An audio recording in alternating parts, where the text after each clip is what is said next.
বাড়িঘর পুরো অগোছালো আর পরের দিন বাড়িতে কাজ, তাই বাধ্য হয়েই রাত জেগে আজকে কাজ করতে হয়।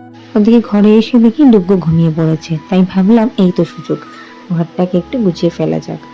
ঘর তো পরে গোছাবো, ওদিকে টেবিলটা এতটাই অগোছালো হয়ে গেছিল, নতুন একটা টেবিল কভার কিনে সেটাকে আমি গুছিয়ে রেখেছি। সো হ্যালো এভরিওয়ান, কেমন আছো তোমরা সবাই? আশা করি সবাই খুব ভালো আছো। আমার নতুন একটা ব্লগে তোমাদের স্বাগত।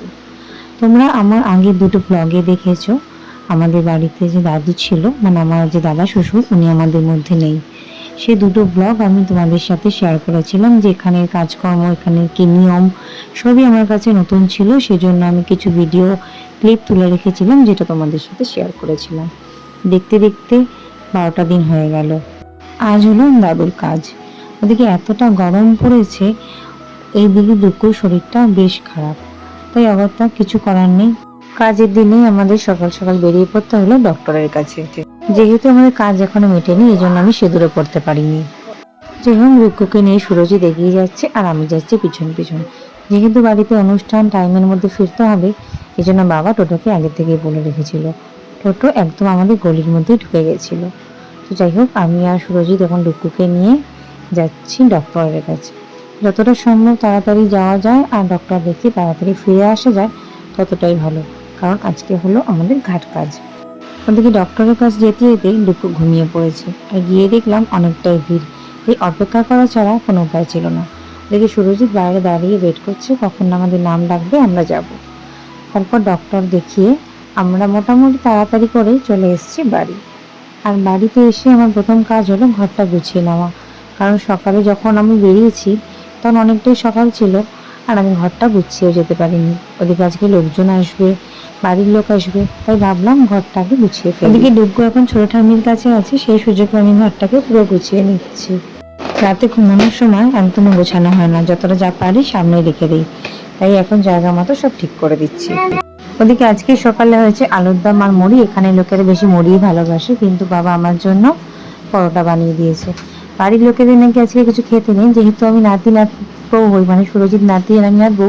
মা বললো আমাদের নাকি কোনো অসুবিধা নেই, আমরা খেতেই পারি।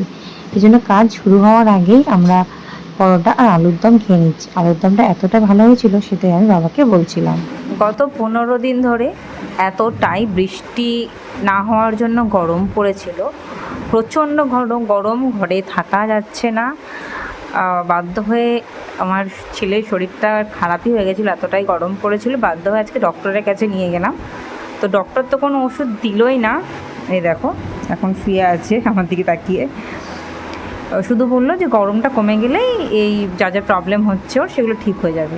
বাড়িতে আসতে না আসতেই দেখো বৃষ্টি, আর তার সাথে বাজ পড়ছে, বিদ্যুৎ চমকাচ্ছে, আর আমার ছেলে বারবার কেঁপে কেঁপে উঠছে।